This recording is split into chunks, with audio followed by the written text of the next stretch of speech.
President Joe Biden has made what could be a decisive move on the war in Ukraine as world leaders prepare to hold the talks at the G20 in Brazil. He's lifted restriction on the use of American long-range weapons to strike deeper into Russia.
A new Russian onslaught across Ukraine.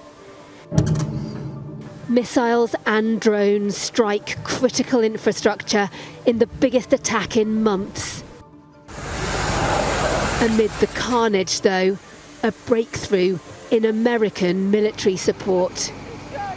US President Joe Biden has finally agreed to allow Ukraine to fire long-range US missiles against targets inside Russia.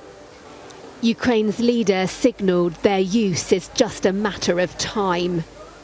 План посилення України – це план перемоги.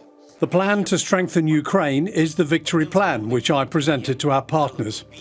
One of its key points is long-range capabilities for our army. Today, there's a lot of talk in the media about us receiving permission for respective actions. But strikes are not carried out with words. Such things are not announced. Missiles will speak for themselves. They certainly will. But Joe Biden's decision comes just weeks before Donald Trump returns to the White House, a man who's vowed to end the war quickly, though without saying how. The major shift in US policy is apparently in part in response to this. North Korea sending troops to fight for Russia. Here they're pictured preparing to move forward. The North Koreans are thought to be helping Russian forces repel a Ukrainian assault into the Kursk region of Russia. That could be where the US missiles are used first. Then the next question will be how the Kremlin responds.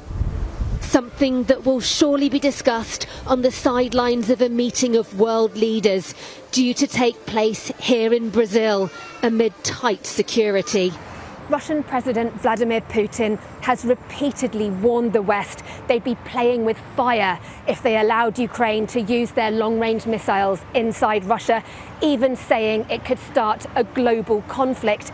US and British officials have cautioned against listening to Moscow's threats, yet there had been hesitancy about this specific step. That's now gone. Russia's war divides global opinion, with Western allies pitched against Moscow and its friends. Back on the ground in Ukraine, though, yet more suffering from another Russian strike. This country will surely be hoping the UK and others will now follow America's lead, so its forces can be free to fight back harder.